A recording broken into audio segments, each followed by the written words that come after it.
好，而家係講緊2025至26年 Paper 1B 中六嘅 mock 卷，係啦。嗱，呢一題咧就要同呢個圖咧係有少少複雜嘅，同埋咧嗰條繩嘅功能咧係有少少即係唔係好清楚。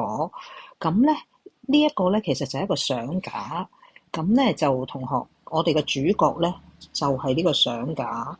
係啦，咁如果佢咧係能夠掛住喺埲牆上高咧，其實咧我哋係需要咧係有兩個條件。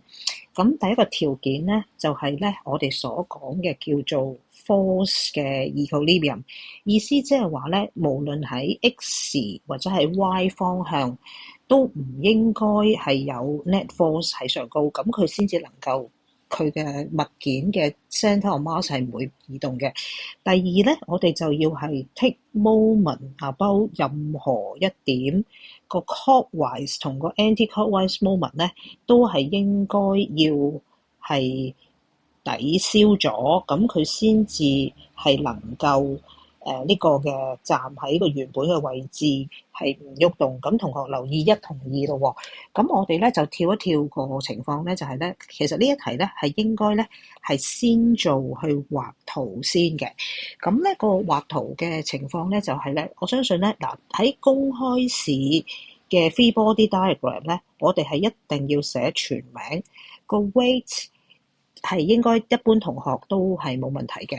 咁但係咧就係嗰條繩咧有少少嘅難度，就係咧條繩咧其實就喺呢一度咁樣拉住呢一個位嘅。咁所以咧其實咧佢個運作方向就需要係喺呢一個位。嗱，同學你留意，成支棒係20 cm 咁長，佢個中間點應該喺我而家畫住呢個紅點嗰度。咁而咧可以佢係條繩嘅位置，基本上咧就喺個中間點 center of mass 嘅左手邊嘅5 cm 嘅。所以咧呢一個圖咧呢一個位呢一個其實個 tension 係拉佢埋埲牆嗰度。嗱，呢個係第二個。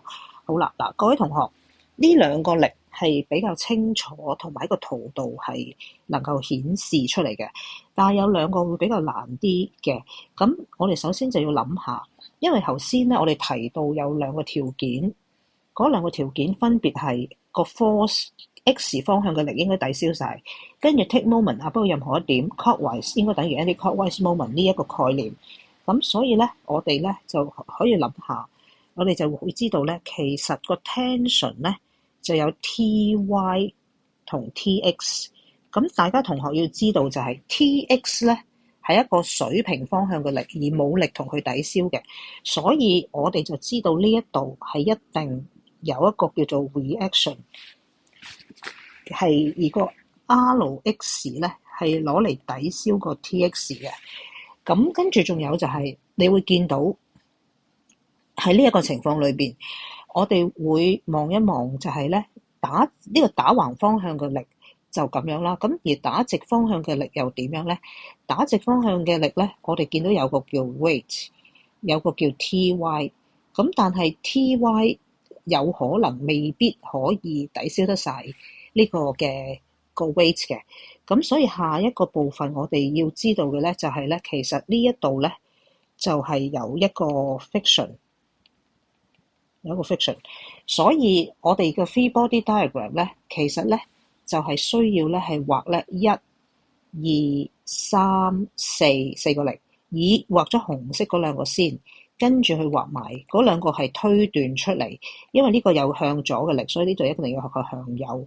咁我哋相信個重量唔可以淨係靠個 T， 或者唔適宜淨係靠個 T， 而部分咧係靠呢個牆角阻住佢跌落去嘅。所以咧個force 嘅 equilibrium 咧就應該係頭先講過，呢條係1號式，跟住2號式咧就應該係個 Ty 加埋個 friction 就等於個 mg， 呢個就係個2號式。好啦，咁呢個咧嗱，首先我哋都望一望翻個參考答案，望翻參考答案。真正去考嘅時候咧，同學咧只需要咁樣畫呢4個力就夠啦，就唔需要畫佢拆開嗰個 component 嘅，係啦，反而係會畫多咗嘅，就去到呢一個部分。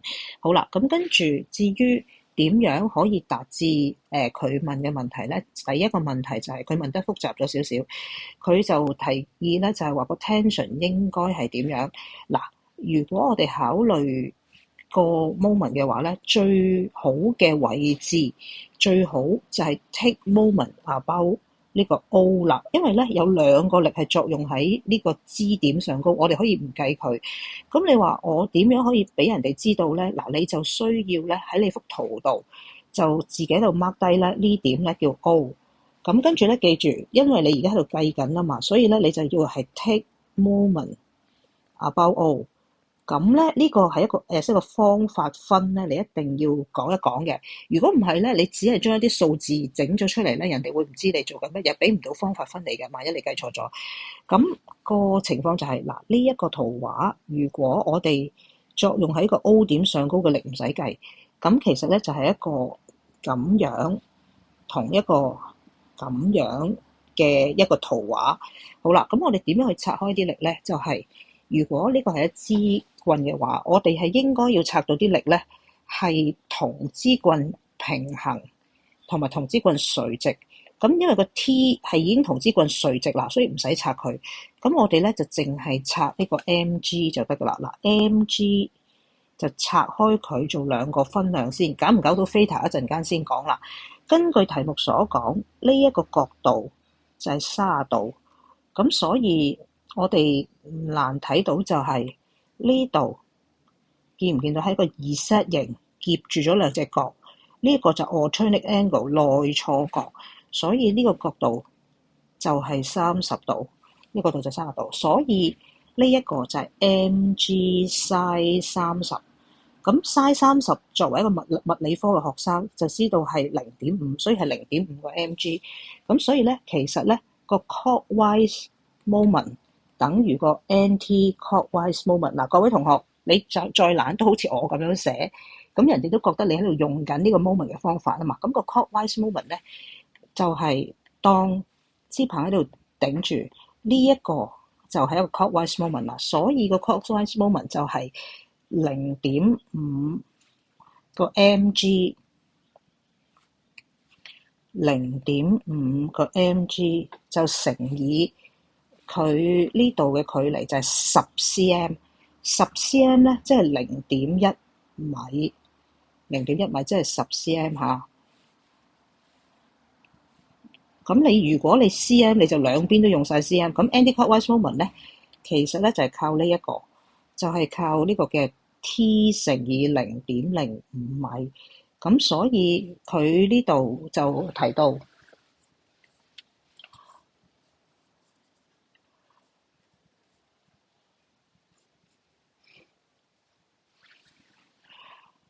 我哋就會見到個 T 咧，其實咧就係 mg 嚟嘅。好，咁呢條咧就係第 A 批嘅做法。咁跟住剛才講過，佢就問要計個 friction。咁頭先就提到喺呢個圖裏邊咧，如果你頭先聽咗頭先嗰個部分，我哋淨係考慮力嘅 equilibrium 嘅話咧，我哋就知道 Ty 加 Fr 就等於 mg。咁咧就係 Ty 加個摩擦力，就係2個向上嘅力，就會等於個 mg。咁而個頭先嗰個嘅我哋將個 T 就拆翻開佢嘅話咧，支棒喺呢度，個 T 係同佢垂直嘅，我哋就要拆翻開打戙同打橫。咁頭先講過，支棒同個埲牆形成嘅呢個就係30度。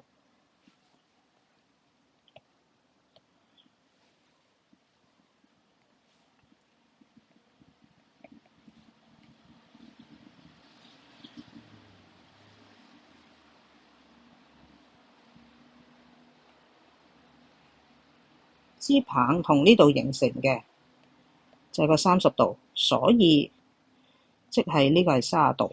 好，咁個 T、Y 咧就應該係呢個嘅，呢個就係個 T-Y，所以咧就應該係 T sin 30度加摩擦力就等於 mg。咁喺上一 part 講過，呢個就係 mg sin 30度加摩擦力等於 mg， 亦都即係0.5個 mg 加 Fr 等於 mg。咁所以個 Fr 就係0.5個 mg， 就係個答案啦。咁因為佢係計緊力㗎啦，所以我哋就寫翻個方向。好，咁我哋總結呢一題有啲咩同學要留意？第一，其實係應該係由畫 free body diagram 開始。當喺畫 free body diagram 嘅時候，同學唔需要有嗰啲嘅 component，唔需要有 component，淨係需要有嗰啲嘅力嘅源頭。呢個圖情況咧係應該係有4個力。4個力係要有全名，跟住咧，通常嘅計算方法就係要一係就係計打橫同打直嘅力嘅equilibrium，一係就係計 take moment above 一個選擇點嘅 clockwise 等於 anti-clockwise。通常係會以邊一點做個轉點咧，就會揀最多力穿過嗰點嚟做。譬如好似呢個 case 就揀咗 O， 因為咧。如果用揀咗佢嘅話，就唔需要計作用喺上高嘅力，咁要計嘅嘢就會少啲啦。咁呢題咧就係第3題嘅情況。